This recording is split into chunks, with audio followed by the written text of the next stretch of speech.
اللہ الرحمن الرحیم نحمده ونصلی ونسلم علی رسولہ الکریم اما بعد۔ مسجد نبوی صلی اللہ علیہ وسلم کے بارے میں ہم نے فضیلت اور آداب کو سیکھا تھا۔ آج ہم مسجد نبوی صلی اللہ علیہ وسلم کے بارے میں ریاض الجنہ، جو مسجد نبوی صلی اللہ علیہ وسلم کا ایک اہم حصہ ہے، اس کے بارے میں چند چیزیں جانیں گے۔ مسجد نبوی صلی اللہ علیہ وسلم کے ریاض الجنہ کا جو حصہ ہے، اس کے اندر 10 چیزیں ہیں۔ سب سے پہلے تو ہم ریاض الجنہ کو سمجھیں گے کہ ریاض الجنہ ہے کیا اور کیا ہے۔ اس کے بارے میں بنیادی چیزیں میں آپ کو انشاءاللہ عرض کروں گا۔ اس کے بعد ریاض الجنہ کے اندر 10 چیزیں ہیں جو ہم نے سمجھنی ہیں۔ پہلی چیز ریاض الجنہ کے اندر جو محراب نبوی صلی اللہ علیہ وسلم ہے۔ دوسری چیز ریاض الجنہ میں ممبر نبوی صلی اللہ علیہ وسلم، اس کے بارے میں ہم سمجھیں گے کہ ممبر نبوی صلی اللہ علیہ وسلم کیا ہے اور اس کی کیا تاریخ ہے اور کیا حقیقت ہے، کیا فضیلت ہے۔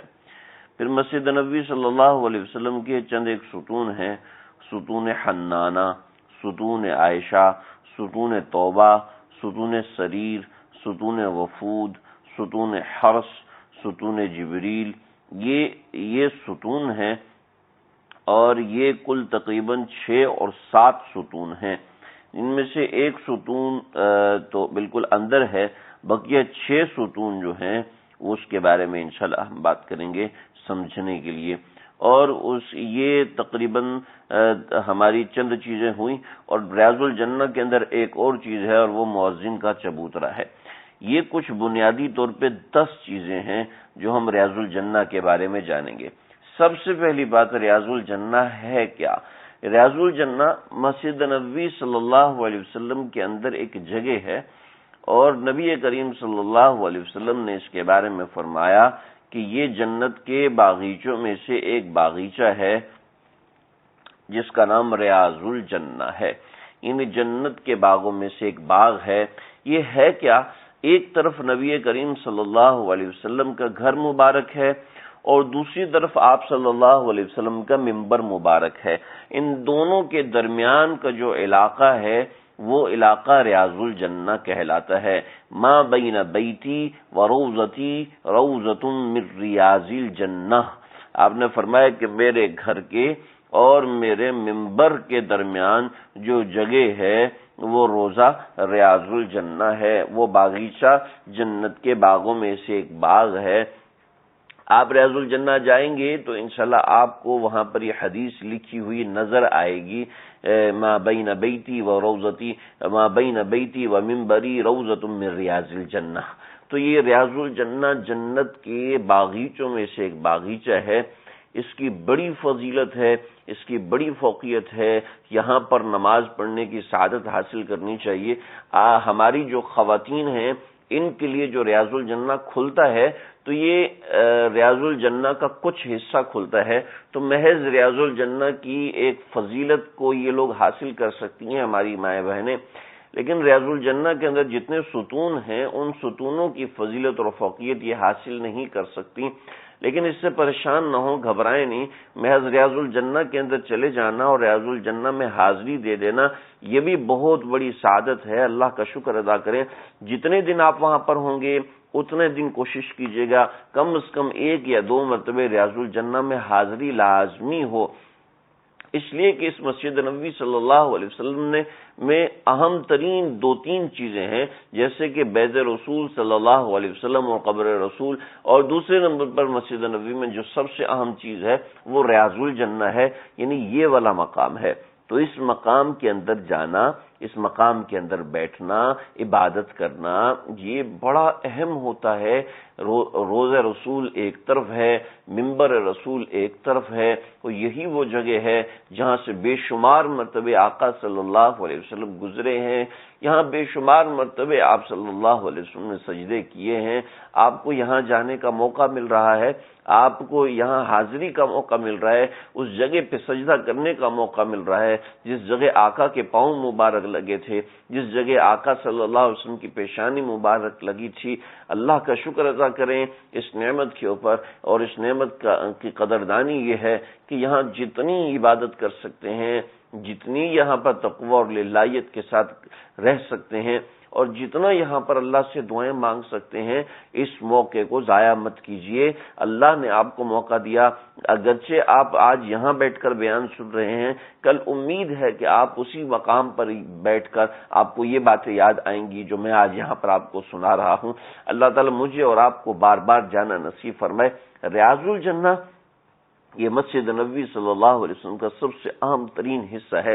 ریاض الجنہ کے اندر ہم ستونوں کا ذکر کریں گے، لیکن اس سے پہلے سب سے پہلے ہم ریاض الجنہ کی جو لوکیشن ہے کہ نبی کریم صلی اللہ علیہ وسلم کا گھر مبارک ہے. آپ صلی اللہ علیہ وسلم کا گھر مبارک کیا ہے، یہ ہم انشاءاللہ اپنے اگلے درس کے اندر اس کو میں بتاؤں گا کہ آپ صلی اللہ علیہ وسلم کے گھر کے بارے میں کیا کیا تفصیلات ہیں، کیا کیا اس کے اندر چیزیں ہیں، وہ میں انشاءاللہ آپ کو اگلی مرتبہ ذکر کروں گا. اس مرتبہ میں آپ کو آپ صلی اللہ علیہ وسلم کے گھر اور منبر کے درمیان جتنی جگہ ہیں اس کے حوالے سے بتاؤں گا. بالکل چھوٹی سی جگہ ہے، کوئی اتنی بڑی نہیں ہے ریاض الجنہ، لیکن اس کی فضیلت اور فوقیت بہت بڑی ہے. علماء نے لکھا ہے کہ یہ جنت کے باغوں میں سے باغ ہونے کا کیا مطلب ہے. بعضوں نے کہا کہ یہ قیامت کے دن جنت کا ایک حصہ بن جائے گا اور جنت کی ایک سیڑھی بن جائے گی، وغیرہ وغیرہ مختلف اقوال ہیں، آپ کو اس میں پڑھنے کی ضرورت نہیں ہے. ریاض الجنہ میں سب سے پہلی چیز منبر رسول صلی اللہ علیہ وسلم. منبر رسول صلی اللہ علیہ وسلم جس جگہ پر ہے یہ بڑی مبارک اور بڑی معتبر ترین جگہ ہے. آپ کو اللہ رب العزت اس کی زیارت نصیب فرمائے تو یہ ایک بہت بڑی سعادت ہوگی. یہی وہ منبر رسول ہے جس مقام پر آپ صلی اللہ علیہ وسلم کھڑے ہو کر خطبہ ارشاد فرمایا کرتے تھے. پہلے ایسے ہوتا تھا کہ آپ صلی اللہ علیہ وسلم ایک تنے کا سہارا لیتے تھے، کیونکہ آپ صلی اللہ علیہ وسلم ہمیشہ لمبا خطبہ دیا کرتے تھے. آپ کی عادت شریفہ تھی، آپ کو لمبا خطبہ دینا پسند تھا، اور آپ صلی اللہ علیہ وسلم خیر پسند تھا یا نہیں تھا اس کے بارے میں تو روایات میں نہیں آیا، لیکن آپ صلی اللہ علیہ وسلم طویل خطبہ دیتے تھے اور کھڑے ہو کے آپ صلی اللہ علیہ وسلم خطبہ دیا کرتے تھے. تو صحابہ کرام کو آپ صلی اللہ علیہ وسلم کا کھڑے ہونے سے کچھ تکلیف ہوئی کہ آپ کو اتنا طویل کھڑا ہونا پڑتا ہے. چنانچہ انہوں نے جہاں پر منبر رسول ہے، اس کے منبر رسول کی طرف آپ رخ کر کے کھڑے ہوں اور منبر رسول کے طرف کے ساتھ آپ کا دایاں کندھا لگا ہو تو آپ کے سامنے بالکل ایک ستون ہے جو کہ 4 ستونوں کا مجموعہ ہے. اس جگہ پر اس کو ستون حنانہ کہتے ہیں، میں آگے بتاؤں گا. اس جگہ پر صحابہ کرام رضی اللہ علیہ مجمعین نے ایک تنا لا کے لگا دیا. آپ صلی اللہ علیہ وسلم اس تنے پر ٹیک لگا لیا کرتے تھے خطبے کے دوران، اس سے آپ کو استراحت ہوتی تھی. تو پھر صحابہ کرام نے عرض کیا کہ یا رسول اللہ ہم ایسا کرتے ہیں کہ آپ کے لیے ہم ایک منبر بنوا لیتے ہیں. چنانچہ جمعے کے دن ایک روز ایک درخت یا کھجور کے تنے کے پاس کھڑے ہوتے تھے تو انصار میں سے کسی نے عرض کیا کہ ہم آپ کے لیے منبر نہ بنا دیں. تو آپ صلی اللہ علیہ وسلم نے فرمایا جیسے تمہاری مرضی. تو انہوں نے بنا دیا. جمعے کا دن تھا، آپ صلی اللہ علیہ وسلم چڑھے تو وہ تنے نے چلانا شروع کر دیا. میں اس کے بارے میں انشاءاللہ آگے عرض کروں گا.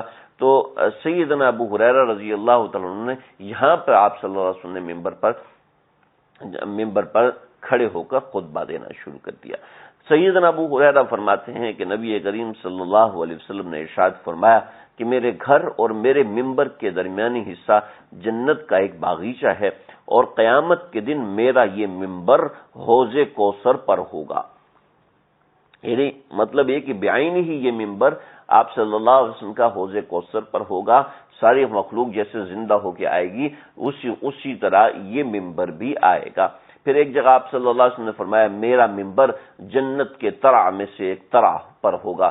یعنی ترع کہتے ہیں دروازے کو، یعنی جنت کے دروازوں میں سے ایک دروازے پر میرا منبر ہوگا. پھر ایک جگہ آپ صلی اللہ علیہ وسلم نے فرمایا کہ میرے منبر کے پائے بہشت کی سیڑھی ہوں گے، یعنی میرے منبر کے پائے جنت کی سیڑھی ہوں گے. تو یہ ممبر آپ صلی اللہ علیہ وسلم نے اس کے بارے میں 2-3 باتیں ارشاد فرمائیں. یہ تینوں باتیں آپ ذہن میں رکھیں کہ آپ نے فرمایا کہ قیامت کے دن میرا ممبر حوض کوثر پر ہوگا. دوسری جگہ فرمایا کہ قیامت کے دن میرا ممبر جنت کی طرح میں سے ایک طرح پر ہوگا، یعنی دروازوں میں سے ایک دروازے پر ہوگا. اور ایک جگہ فرمایا کہ میرے ممبر کے پائے جنت کی سیڑھی پر ہوں گے، جنت کی سیڑھی ہوں گے، یعنی ممبر کے پائے یہ جنت کی سیڑھی ہوں گے. یعنی جنت کی ایک چیز ہمیں دنیا میں دیکھنے کو مل رہی ہے، اس کا پہلا حصہ ریاض الجنہ ہے اور اس کا دوسرا حصہ یہ ممبر رسول صلی اللہ تعالی علیہ وسلم ہے. جب آپ لوگ ریاض الجنہ میں داخل ہوں گے مرد حضرات، تو مرد حضرات کے لیے یہ سسٹم ہوتا ہے کہ 3 قسم کی باڑ لگائی ہوتی ہے. آپ باب السلام سے داخل ہوں گے تو آپ کو اندر کوئی بھی داخل نہیں ہونے دے گا. آپ باب الصدیق سے داخل ہوں گے، باب ابی بکر صدیق سے داخل ہوں گے یا باب الرحمہ سے اندر داخل ہوں گے تو آپ بآسانی ریاض الجنہ کے لیے کوشش کر سکتے ہیں. اس کے علاوہ آپ کسی دروازے سے داخل ہوں گے تو آپ ریاض الجنہ نہیں جا سکتے. اس کا طریقہ یہ ہے کہ آپ باب ابو بکر صدیق یا باب الرحمہ ان دروازوں میں سے یہ باب السلام سے داخل ہوتے ہیں. تو یہ باب السلام سے بائیں ہاتھ پہ یہ دروازے ہیں. آپ ان دروازوں سے اندر داخل ہوں گے. جب آپ ان دروازوں سے اندر داخل ہوں گے تو آپ پہلے کچھ لوگ کھڑے ہوں گے، آگے باڑ لگا دیتے ہیں، آڑ لگا دیتے ہیں. پھر وہاں پر تقریباً آپ آدھا گھنٹہ تک کھڑے ہوتے ہیں تو پھر دوسری آڑ لگاتے ہیں. یہ آپ آگے سے جاتے ہیں تو ایک دوسری آڑ لگاتے ہیں، پھر اس کے بعد ایک تیسری آڑ لگاتے ہیں. تیسری آڑ کے بعد آپ ریاض الجنہ میں داخل ہو سکتے ہیں. آج کل ہر وقت تقریباً رش ہوتا ہے. رات کے وقت اگر آپ جائیں تو آپ کے لیے بڑی سہولت کا وقت ہوگا، ورنہ دن میں تو رش ویسے ہی زیادہ ہوتا ہے. تقریباً آدھ پون گھنٹہ آپ کو ہر آڑ سے پہلے کھڑا ہونا پڑے گا. اس کے لیے آسان طریقہ ہے کہ آپ اپنے ساتھ قرآن مجید رکھیں، قرآن مجید کی تلاوت کرتے رہیں، یا تسبیح رکھیں اور تسبیح کے ساتھ اس کی تلاوت تسبیح کے ساتھ ذکر اللہ میں مشغول رہیں. لوگ وہاں کھڑے ہو کے باتیں کرتے ہیں. یاد رکھیے کہ مسجد نبوی صلی اللہ علیہ وسلم نے کھڑے ہو کے اس طریقے سے باتیں کرنا یہ سخت ترین بے ادبی ہے، تو اپنے آپ کو اس سے بچائیے. تو آپ جب ریاض الجنہ میں داخل ہوں گے تو ممبر رسول صلی اللہ علیہ وسلم کے سامنے جب آپ پہنچیں گے یا آپ ریاض الجنہ میں جہاں بھی آپ کو جگہ ملے وہاں آپ نفل پڑھیں، لیکن ابتدا میں آپ نے نفل پڑھنے ہیں. ریاض الجنہ کی جتنی فضیلت اور فوقیت ہے اس کو حاصل کرنے کی کوشش کرنی ہے. اور یہ جو چیزیں میں آپ کو بتا رہا ہوں اپنی آنکھوں سے ان کو پہچاننے کی کوشش کیجیے گا. ممبر رسول صلی اللہ علیہ وسلم، آپ قبلہ رخ ہوں گے تو آپ کے دائیں ہاتھ پہ ممبر رسول صلی اللہ علیہ وسلم ہوگا. یہ ممبر رسول جو آج یہاں موجود ہے یہ تقریباً 7واں ممبر ہے، یعنی 7واں ممبر ہے. آپ صلی اللہ علیہ وسلم کے زمانے میں جو ممبر تھا اس کی 3 سیڑھیاں تھیں. آپ صلی اللہ علیہ وسلم اوپر آخری سیڑھی پر کھڑے ہوتے تھے یا اس پر قیام کرتے تھے یا آپ اس پہ بیٹھتے تھے. تو یعنی تیسری سیڑھی پر آپ بیٹھتے تھے، دوسری سیڑھی پہ آپ کے قدمین مبارک ہوا کرتے تھے. پھر سیدنا صدیق اکبر رضی اللہ عنہ پہلی سیڑھی پر کھڑے ہوتے تھے اور دوسری سیڑھی پر آپ رضی اللہ عنہ بیٹھا کرتے تھے. پھر سیدنا عمر ابن خطاب رضی اللہ عنہ کا زمانہ آیا تو آپ اس جگہ پر بیٹھے، یعنی آخری سیڑھی یعنی تیسری سیڑھی پر بیٹھے جہاں پر سیدنا صدیق اکبر رضی اللہ عنہ کے قدمین مبارک ہوتے تھے اور آپ کے قدمین یعنی آپ کے پاؤں مبارک زمین پر ہوتے تھے. تو صحابہ نے کہا کہ آپ حضرت ابوبکر صدیق رضی اللہ عنہ کی جگہ پر کیوں نہیں بیٹھتے؟ تو حضرت عمر نے فرمایا کہ میں صدیق اکبر کے قدموں میں ہی بیٹھنا چاہتا ہوں. جب حضرت عثمان رضی اللہ تعالیٰ عنہ کا دور آیا تو حضرت عثمان نے ایسا کیا کہ 6 مہینے تک تو نیچے بیٹھے، یعنی جہاں پر سیدنا ابو عمر ابن خطاب رضی اللہ عنہ بیٹھتے تھے 6 مہینے تک تو وہاں بیٹھے، اور 6 مہینے کے بعد پھر اوپر ہو کے یعنی کہ جہاں صدیق اکبر رضی اللہ عنہ بیٹھا کرتے تھے اس جگہ پر حضرت عثمان بن عفان نے بیٹھنا شروع کر دیا. جب حضرت معاویہ رضی اللہ عنہ تشریف لائے حج کے لیے حاضر ہوئے حضرت معاویہ، تو حضرت معاویہ نے ایسا کیا کہ اس ممبر کی 9 سیڑھیاں بنا دیں اور تاکہ بعد میں آنے والے کسی پر اعتراض نہ کریں، اس لیے کہ لوگوں نے حضرت عثمان رضی اللہ عنہ پر اعتراض کرنا شروع کر دیا تھا.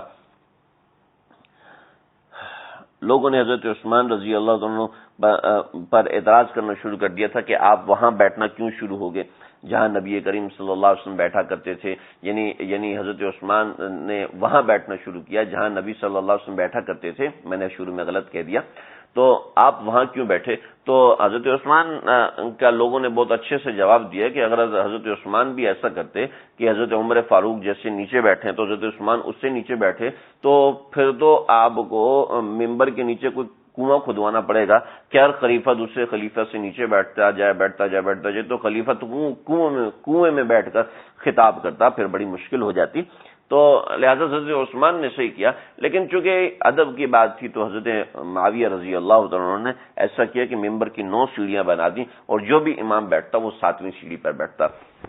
تو ممبر یہ تبدیل ہوتے گئے، جہاں ہم مسجد نبوی صلی اللہ علیہ وسلم کی تعمیر کے حوالے سے بات کریں گے جس درس میں، وہاں پر میں انشاءاللہ اس ممبر کی شکست و ریخت اور تفصیل انشاءاللہ اس کے حوالے سے عرض کروں گا۔ ممبر یہ تبدیل ہوتا رہا۔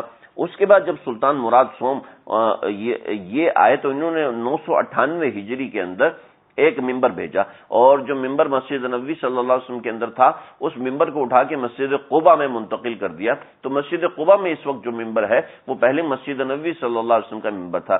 یہ آج سے تقریباً پیچھے چلے جائیں، تقریباً 450 برس پرانا ممبر ہے جو سلطان مراد سوم نے بھیجا تھا۔ یہ ممبر جو ہے وہ انتہائی خوبصورت، یہ سنگ مرمر کا بنا ہوا ہے، اس کے اوپر سونا کاری کی گئی ہے، اعلیٰ نقش لگائے گئے ہیں، اوپر کی جانب بڑا خوبصورت سا گنبد اس کے اوپر بنایا گیا۔ آپ اگر ممبر رسول صلی اللہ علیہ وسلم کی تصویر دیکھیں تو اس کے اوپر بڑا خوبصورت سا ایک گنبد بنایا ہوا ہے، اور سنگ مرمر کے نازک ترین پاؤں، جو نازک ترین چیزیں ہیں بڑے خوبصورت انداز میں اس کو لڑا گیا ہے۔ اس کے دروازے پر جو کنگرے ہیں اس پر بھی سونا لگایا ہوا ہے، اور چمک دمک بالکل ایسی زبردست ہے کہ اس کے اوپر بالکل سونے کی پالش کی گئی ہے، اور یہ ممبر بالکل اسی جگہ پر رکھا گیا ہے جس جگہ نبی کریم صلی اللہ علیہ وسلم کا ممبر رکھا گیا تھا۔ لیکن آج کا جو ممبر ہے اس کی 9 سیڑھیاں نہیں ہیں۔ 9 سیڑھیاں حضرت معاویہ نے جو 9 سیڑھیوں والا ممبر بنایا تھا، یہ 9 سیڑھیاں تو اندر ہیں، 3 مزید باہر سیڑھیاں آ گئی، جو ابھی آپ دیکھیں گے ممبر رسول صلی اللہ علیہ وسلم کو تو اس کی 3 سیڑھیاں باہر ہیں اور باقی 9 سیڑھیاں اس کے اندر ہیں۔ تو جو امام ہے وہ 7ویں سیڑھی یعنی اندر سے 7ویں سیڑھی پر بیٹھتا ہے، یعنی اس حساب سے 10ویں سیڑھی پر بیٹھتا ہے، 9ویں سیڑھی پر وہ کھڑا ہوتا ہے۔ تو یہ آج کے زمانے میں جو ممبر ہے یہ اس کی یہ کچھ تاریخ ہے۔ تو یہ ممبر روضۃ من ریاض الجنہ، یہ اس کا ایک حصہ ہے، اور یہ ریاض الجنہ میں بڑا اس کا اہم کردار ہے۔ اس کے بارے میں احادیث اور روایات آپ نے سمجھ لی، سن لی، اس کی بڑی فضیلت اور فوقیت ہے۔ اس کو چومنا چاٹنا یہ مناسب نہیں ہے، مناسب عمل نہیں ہے۔ بعض لوگ اس کو برا بھی کہتے ہیں آج کے زمانے میں، اور بعض لوگ اس کو شرک بھی کہتے ہیں، اور بھی بہت سی چیزیں ہیں۔ لیکن بہرحال ہم ممبر رسول صلی اللہ علیہ وسلم کے بارے میں آپ نے اتنی سی بنیادی باتیں سمجھ لی، اب اس کو آگے لے کے چلیں۔ ریاض الجنہ کو آپ نے سمجھ لیا، ممبر رسول صلی اللہ علیہ وسلم کو آپ نے سمجھ لیا، جی بات سمجھ میں آ گئی، ہم آگے بڑھیں۔ سب سے پہلا ستون استوانہ حنانہ، یہ استوانہ حنانہ بھی اس کو کہتے ہیں اور استوانہ مخلقہ بھی کہتے ہیں۔ میں آپ کو جتنے بھی ستون دکھاؤں گا، جتنے بھی ستون کے بارے میں بتاؤں گا، یاد رکھیے گا ان سارے ستونوں کے اوپر لکھا ہوا ہے، لیکن وہ ایسی عربی میں لکھا ہے جو کہ علماء بھی بہت مشکل سے پڑھ سکتے ہیں۔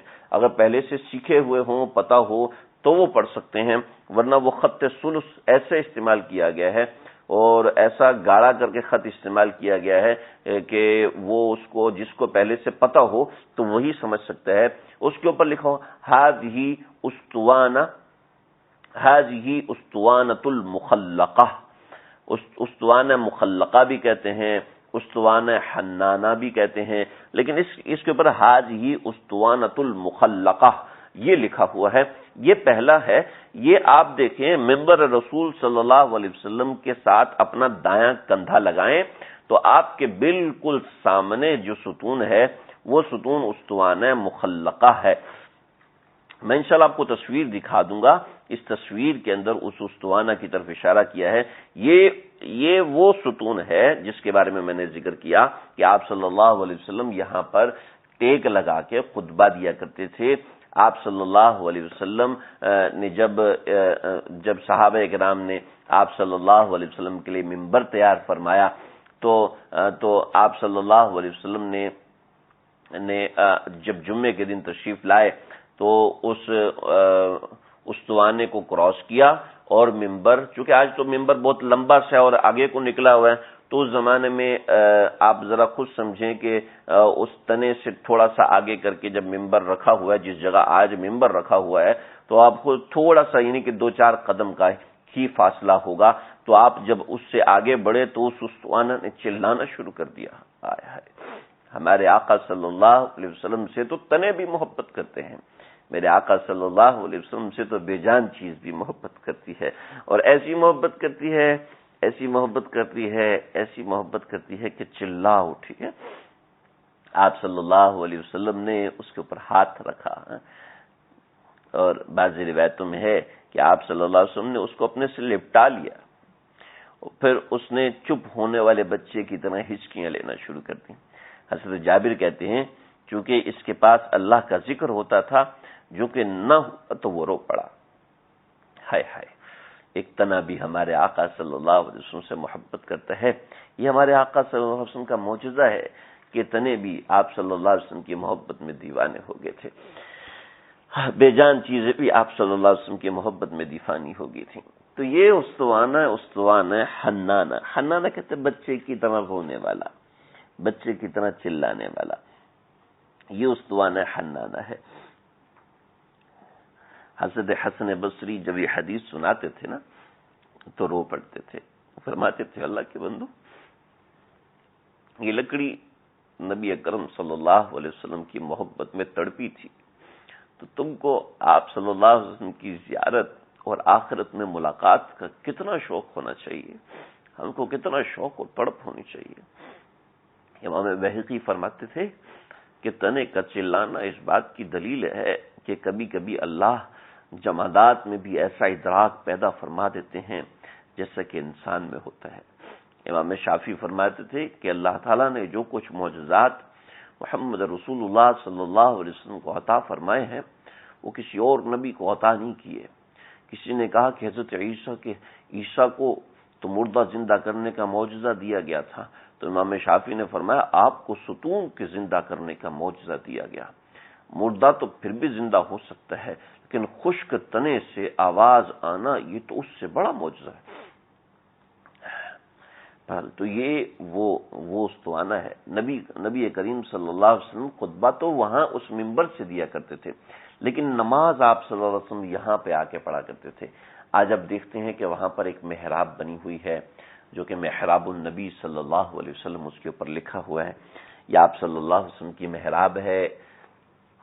چند سال پہلے آگے محراب عثمانی میں نماز ہوتی تھی. مسجد نبوی کی تاریخ جب ہم پڑھیں گے تو انشاءاللہ اس محراب کا تعارف ہوگا. تو محراب نبی صلی اللہ علیہ وسلم جو ریاض الجنہ میں بنی ہوئی ہے، تو یہ محراب النبی صلی اللہ علیہ وسلم، یہاں پر آپ صلی اللہ علیہ وسلم نماز پڑھا کرتے تھے. امام مالک رحمۃ اللہ علیہ سے کسی نے سوال کیا کہ مسجد نبوی میں کہاں نماز ادا کرنا آپ کو پسند ہے، تو فرمایا نفل تو نبی کریم صلی اللہ علیہ وسلم کے مصلی پر اور فرض پہلی صف پر، یعنی وہ آپ صلی اللہ علیہ وسلم کے مصلی سے مراد وہی استوانہ حنانہ کے پاس، یعنی اس کو استوانہ مخلقہ بھی کہتے ہیں اور استوانہ صحف بھی کہتے ہیں. استوانہ مخلقہ اس لیے کہتے ہیں، مخلقہ کہتے ہیں خوشبو کو، کیونکہ بعد میں یہاں پہ بخور رکھا جاتا تھا، خوشبو رکھی جاتی تھی، تو اس وجہ سے. اور خلوق کہتے ہیں، نہیں مجھ سے غلطی ہوگی، معافی چاہتا ہوں. اس پر خلوق یعنی خوشبو لگائی جاتی تھی، بخور تو نہیں لگایا جاتا، بخور تو پھر بعد کی چیز ہے. تو اس پہ خلوق نامی خوشبو لگائی جاتی تھی، تو اس وجہ سے اس کو استوانہ مخلقہ کہتے تھے.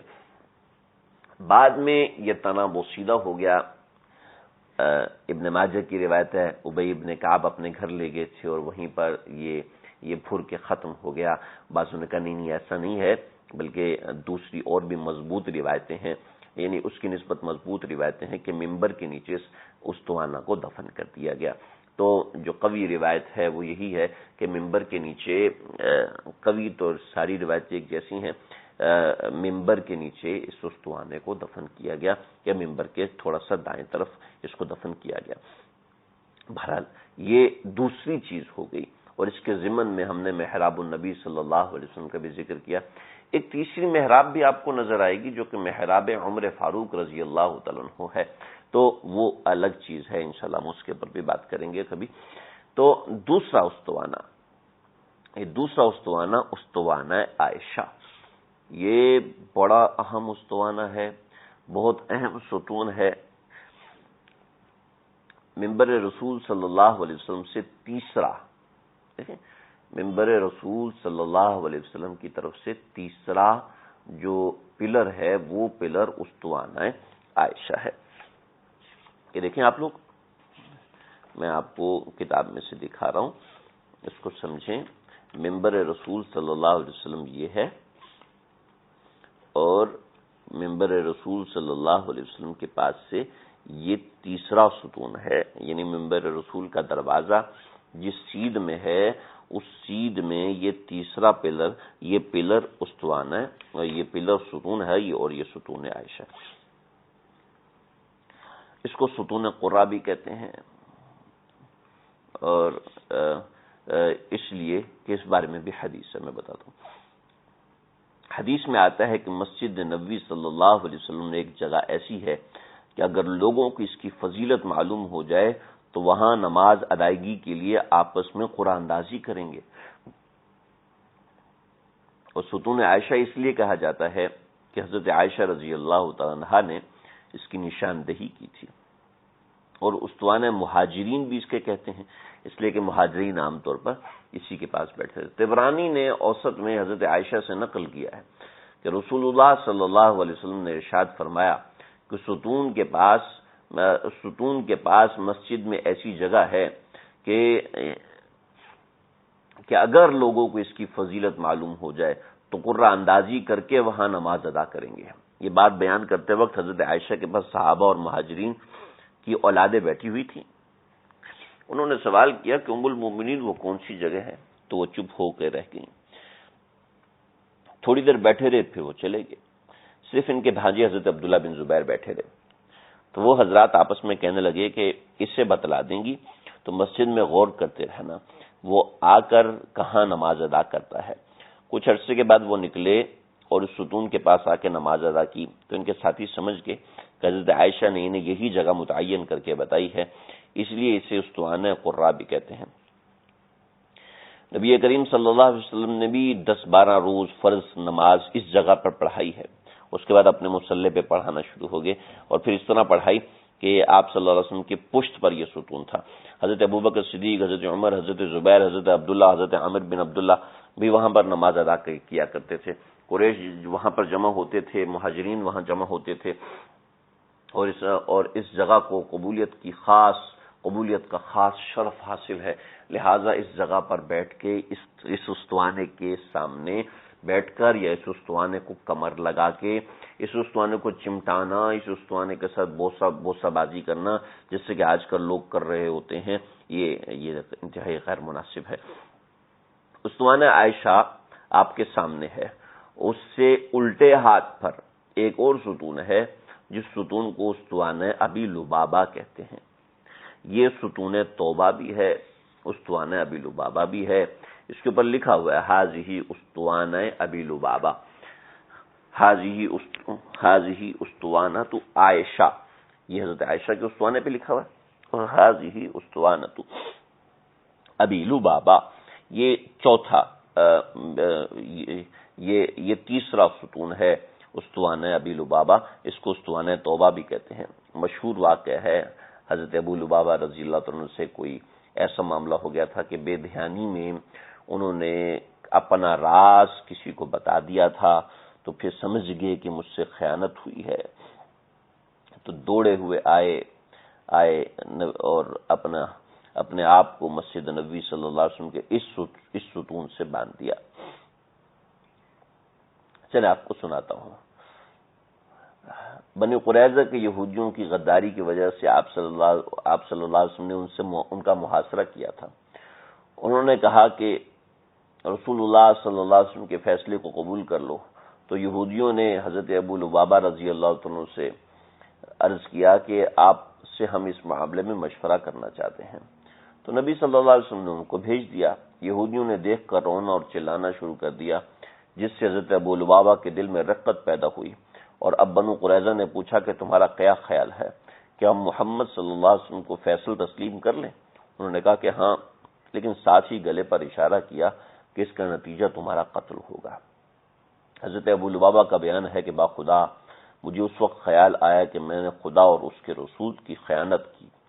ابو لبابہ نبی کریم صلی اللہ علیہ وسلم سے ملے بغیر مسجد نبوی میں آئے اور مسجد کے ستون سے اپنے آپ کو باندھ دیا اور کہا کہ اس حال میں رہوں گا تاں کہ اللہ میرے اس فعل پر میری توبہ کو قبول نہ فرما لے، اور عہد کیا کہ اب بنی قریظہ کے ہاں کبھی نہ جائے گا، نہ ہی اس کی سرزمین پہ پاؤں رکھے گا جہاں وہ اللہ اور اس کے رسول کی خیانت کا مرتکب ہوا۔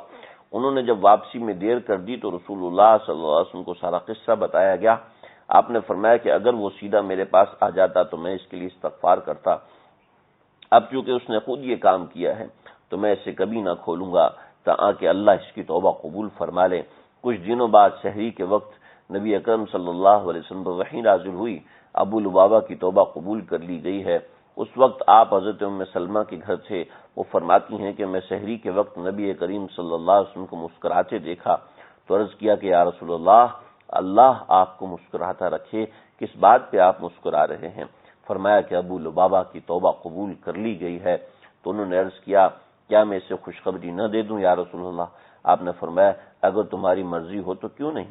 اپنے حجرے کے دروازے پر کھڑی ہو گئیں اور فرمایا ابو لبابہ مبارک ہو، اللہ نے تمہاری توبہ قبول کر لی ہے۔ حضرت ام سلمہ فرماتی ہیں کہ لوگ حضرت ابو لبابہ کو کھولنے کے لیے دوڑ پڑے تو انہوں نے عرض کیا کہ بخدا اللہ کے رسول ہی مجھے اپنے بابرکت ہاتھوں سے کھولیں گے۔ صبح کی نماز کے لیے نبی اکرم صلی اللہ علیہ وسلم حجرے سے نکلے تب انہیں کھولا۔ تو یہ وہ ستون ہے جہاں اس صحابی کی توبہ قبول ہوئی۔ تو یہ دو تین بہت اہم ستون ہیں۔ ایک اور ستون ہے اس سے بھی الٹے ہاتھ پہ، وہاں پہ صاف لکھا ہوا نظر آیا ھذہ اسطوانۃ السریر۔ آپ صلی اللہ علیہ وسلم جب مسجد نبوی میں اعتکاف فرماتے تھے تو آپ کی نشست یہاں لگتی تھی، لیکن اس استوانے کے قریب پہرا لگا ہوتا ہے، کوئی وہاں پر جا نہیں سکتا، کوئی نماز پڑھ نہیں سکتا، بس اس کو دیکھ کر اس جگہ کی زیارت کر سکتے ہیں۔ نبی کریم صلی اللہ علیہ وسلم رمضان کے آخری عشرے میں اعتکاف بیٹھتے تو استوانہ توبہ کی پچھلی طرف آپ کا بستر یا چارپائی بچھا دیا جاتا۔ یہ جگہ ریاض الجنہ میں استوانہ سریر کے قریب ہو تو وہ آپ صلی اللہ علیہ وسلم کے بال کے سر کے برابر ہوگا۔ اس جگہ کی عظمت کی وجہ سے امام مالک مسجد نبوی میں اس جگہ پہ بیٹھتے تھے جہاں حضور صلی اللہ علیہ وسلم اور فاروق اعظم بیٹھتے، جس کا اعتکاف کے لیے یہیں پر بھی اور جن کا اعتکاف کے لیے بستر بھی یہیں پر بچھایا جاتا ہے۔ اس سے تھوڑا پیچھے آئیں تو ایک اور استوانہ ہے، استوانہ حرس۔ اسے حرس اس لیے کہتے ہیں کہ جو یہاں وہ صحابہ بیٹھتے تھے جو آپ کی حرس پر یعنی چوکیداری پر مامور ہوتے تھے، حفاظت پر مامور ہوتے تھے، اور عام طور پر حضرت علی یہاں پر ہوتے تو اسے استوانہ علی بھی کہتے ہیں، اس لیے کہ وہ یہاں پر نماز پڑھتے تھے۔ نیز آپ صلی اللہ علیہ وسلم کی حفاظت کی ذمہ داری بھی تھی۔ اس طرف حضرت عائشہ کے کمرے کا دروازہ کھلتا تھا جس سے آپ تشریف لاتے اور ریاض الجنہ میں نماز پڑھتے، یعنی اس جگہ سے آپ صلی اللہ علیہ وسلم باہر تشریف لایا کرتے تھے، یہیں سے دروازہ کھلا کرتا تھا حضرت عائشہ کے کمرہ مبارک کا۔ جب ہم حجر مبارک کے حوالے سے بات کریں گے تو اس کے حوالے سے انشاءاللہ ذکر کریں گے۔ بہت سے عمرائے مدینہ بھی اس ستون کے قریب نماز پڑھا کرتے تھے۔ حاکم کی روایت ہے کہ حضرت عائشہ فرماتی ہیں کہ جب یہاں نبی کریم صلی اللہ علیہ وسلم کا پہرا دیا جاتا تھا کہ یہاں تک کہ آیت نازل ہوئی کہ واللہ یعصمک من الناس، کہ اللہ آپ کی حفاظت لوگوں سے کریں گے، تو نبی اکرم صلی اللہ علیہ وسلم نے فرمایا لوگوں چلے جاؤ، اللہ نے میری حفاظت کی ذمہ داری لے لی ہے۔